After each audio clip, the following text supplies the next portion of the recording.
नमस्कार, मैं हूं आपके साथ पूर्णिमा मिश्रा। हमारे खास प्रोग्राम क्या कहते हैं नरेंद्र मोदी में आज आपको सुनवाएंगे पीएम मोदी का वो ऐतिहासिक भाषण जो उन्होंने 19 दिसंबर 2010 को गुजरात के भुज में दिया। अपने भाषण में मोदी जी ने कहा कि टूरिज्म के अंदर अगर गुजरात लीड करता है तो हिंदुस्तान के टूरिज्म को एक नया आयाम मिल सकता है और टूरिज्म को बढ़ावा हमें इसीलिए देना है क्योंकि हमारे मन में टूरिज्म के पीछे सीधा सीधा आर्थिक विकास जुड़ा हुआ है। कच्छ ने कहा कि कच्छ नहीं देखा तो कुछ नहीं देखा, और एक शब्द ने जादू कर दिया। हिंदुस्तान के हर कोने में चर्चा है कि कच्छ नहीं देखा तो कुछ नहीं देखा, और अब धीरे धीरे विदेश के लोग भी समझ गए हैं कच्छ का मतलब क्या होता है और कुछ का मतलब क्या होता है। कितनी बड़ी विरासत हमारे पास है। क्या ये व्हाइट रण मैं मुख्यमंत्री बना उसके बाद बना है क्या? ये मांडवी का विशाल समुद्र तट क्या मैं मुख्यमंत्री बना उसके बाद आया क्या? ये हजारों साल पुरानी धौलावीरा नगरी ये क्या मेरी सरकार बनने के बाद नजर आई है क्या? सब कुछ था भाई, सब कुछ था, सिर्फ दृष्टि नहीं थी। और वो काम पिछले कुछ वर्षों से धीरे धीरे करके प्रयास शुरू किया, और जैसे हर नई चीज 3 दौर से गुजरती है, हमें भी गुजरना पड़ा।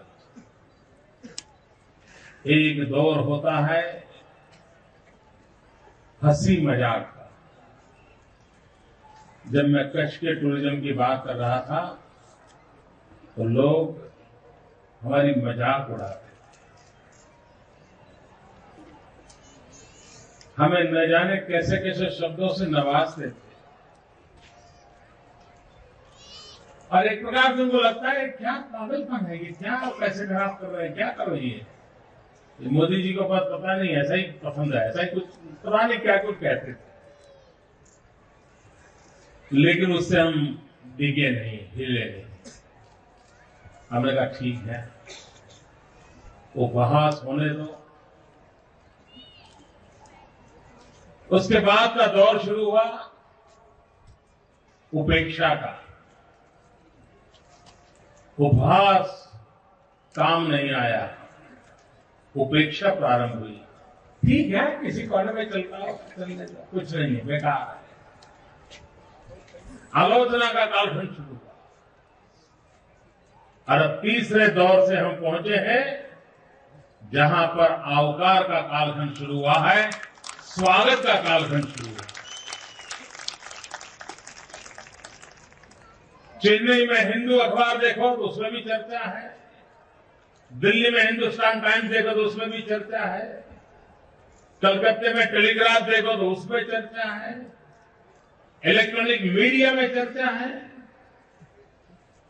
और देश के अंदर एक विश्वास बन रहा है कि टूरिज्म के अंदर गुजरात लीड करता है, गुजरात मेहनत करता है तो हिंदुस्तान के टूरिज्म को एक नया आयाम मिल सकता है, नई ताकत मिल सकती है।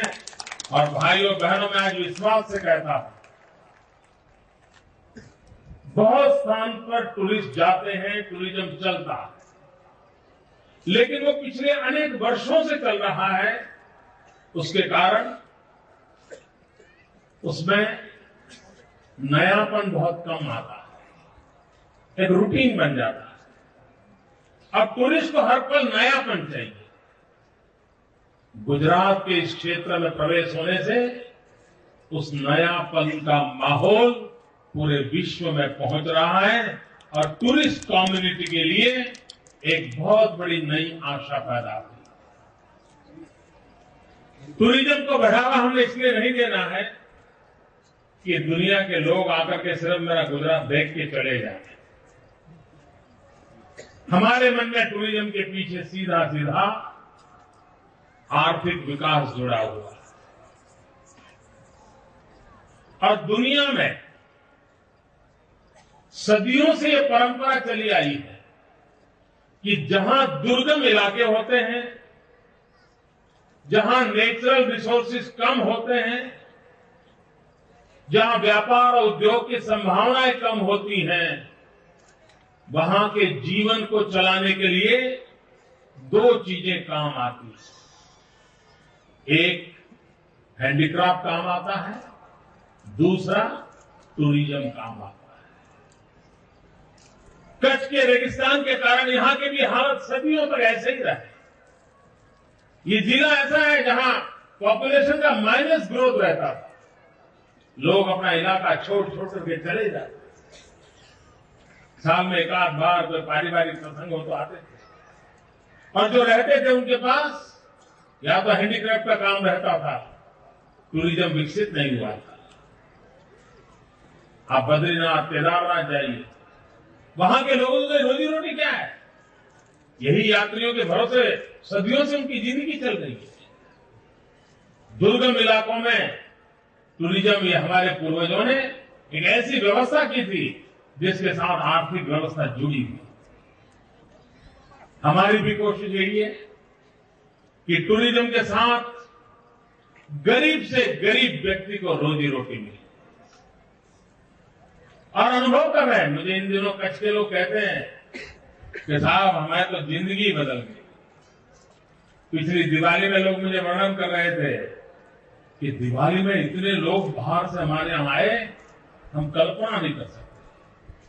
ऑफिशियल होम स्टे ये अभी यहां विकसित नहीं हुआ था, लेकिन उसके बाद भी कच्छ के अंदर लोग आते थे और कच्छ के लोग अतिथि सत्कार में उदाहरण रूप उनका जीवन था। कच्छी परिवार को ऐसा नहीं मिलेगा जो कभी आपको दरवाजे से बाहर भेज दे, वो स्वागत करने के स्वभाव का। तो ये परंपरागत कच्छी स्वभाव और ये टूरिज्म का प्रयास, ये दोनों का इतना बढ़िया केमिस्ट्री मिल गया है कि जिसके कारण यहां जो भी आया उसे अपने घर जैसा लगा, परिवार जैसा लगा। वो होम स्टे करना पसंद करता था और वो अपनी छोटी सी व्यवस्था में भी उसका स्वागत करता था, व्यवस्थाएं देता था। वो अगर कहे मुझे कच्ची खाना खाना है तो लोग कहते 1 घंटा रुक जाइए, हम खिलाएंगे आपको। और बहुत परिवार तो ऐसे थे जिनको अभी इसमें से मुनाफा कमाने की इच्छा नहीं थी, वो कहते नहीं पैसे नहीं, आप हमारे मेहमान है, खाइए। ये माहौल था कच्छ में दिवाली में। हम आगे चल करके इसको और बढ़ाना चाहते हैं। कच्छ यानी लोगों को आकर के बसने की इच्छा हो जाए, रहने की इच्छा हो जाए, हर गली मोहल्ले में जाकर के देखने की इच्छा हो जाए। और प्रकृति ने क्या कुछ नहीं दिया है। आप किसी एक पूरे देश के अंदर जाकर के जितना नहीं देख सकते, उतना कच्छ के अंदर एक जिले में देख सकते हैं। एक पूरे देश के पास जितनी संपदा होती है, उससे ज्यादा संपदा एक जिले के पास कच्छ के अंदर है। इस शक्ति को हमें उभारना है और इसी के माध्यम से हम विश्व भर के लोगों को गुजरात की धरती पर आने के लिए निमंत्रण दे रहे हैं, कच्छ की धरती पर आने के लिए निमंत्रण देते हैं। ये बाइक रण, कुछ लोग आज पूरा दिन भर वहां चले गए थे।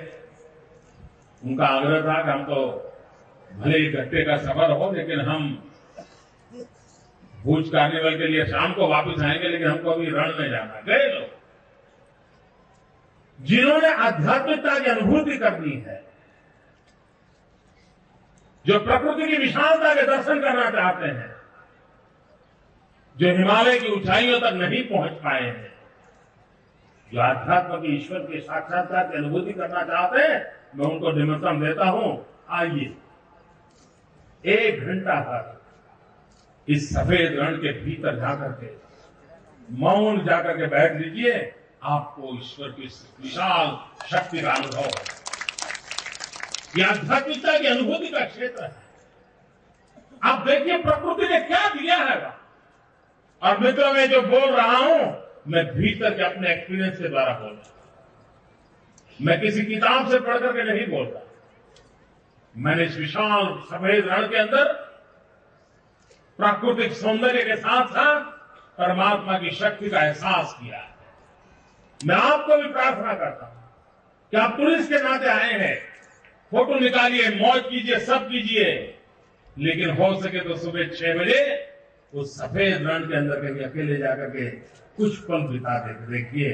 आपको पता चलेगा कि कितने विशाल इस ब्रह्मांड के आप छोटे से अंश है और कहां आप जाके खड़े हैं, आपको अनुभूति है। मैं निमंत्रण देता हूं भाइयों, आइए। मैं पूरे हिंदुस्तान को निमंत्रण देता हूं। जो आप बर्फ की चट्टानों पर नहीं देख पाते, जो स्विट्जरलैंड के बर्फीली दुनिया को नहीं देख पाते, वही इस रेगिस्तान के अंदर आपको देखने को मिल सकता है। ऐसी एक अजीब चीज आज हमारी धरती पर है, तो उसे देखने के लिए मैं निमंत्रण देता हूं। हमने कठिनाइयों के बीच काम प्रारंभ किया। सामान्य सुविधाएं वहां नहीं है, हमें टेम्पररी सारा एक नगर बनाना पड़ता है, लेकिन वो इसलिए बनाते हैं कि प्रकृति की इस महान सौगात को हिंदुस्तान का हर नागरिक अनुभव करे, और उसके लिए अगर गुजरात को कुछ करना पड़ेगा तो करने के लिए हम हर हमेशा तैयार हैं। भाइयों बहनों, 5000 साल पहले हमारे पूर्वजों ने, उनकी सोच क्या, कैसे नगर रचनाएं थी, देखे तो सही धौलावीरा जाकर के, कितनी बड़ी विरासत है मित्रों।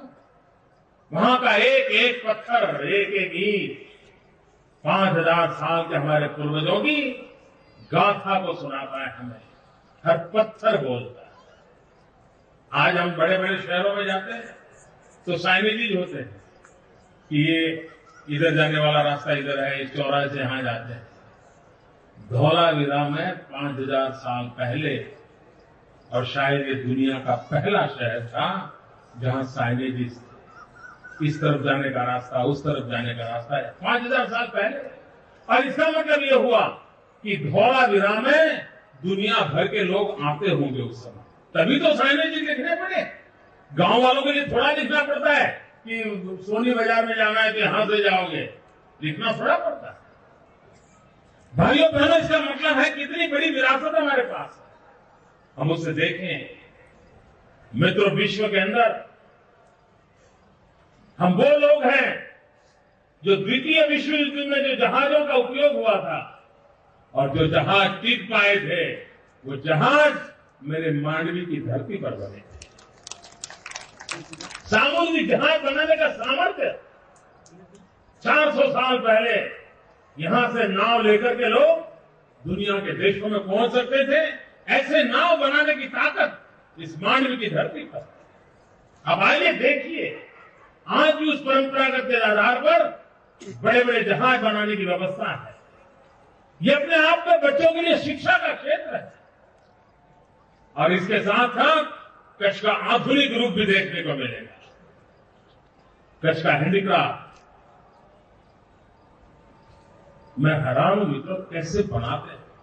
एक एक चीज 40-50 हजार रुपए की कीमत की चीजें। और माताएं बहनें आई है, पता नहीं उनके पतिदेव उनको देखने देंगे या नहीं देंगे। एक एक साल भर एक एक शॉल बनाते 40-50 हजार रुपए का एक एक पीस बनाते। कितने प्रकार की कलाएं हैं। दुनिया के हर देश को हम प्रभावित कर सके इतना सामर्थ्य है। भाइयों बहनों, गरीब से गरीब आदमी को रोजी रोटी मिले, इसके लिए सरल से सरल को व्यापार व्यवसाय हो तो टूरिज्म है। और भाइयों बहनों, दुनिया विश्व शांति की तलाश में है, भाईचारे की तलाश में है। टेक्नोलॉजी ने हमें एक कर दिया है, हमें जोड़ के रखा है, हमें कनेक्ट कर दिया है, लेकिन वो कनेक्टिविटी टेक्नोलॉजी पर निर्भर है।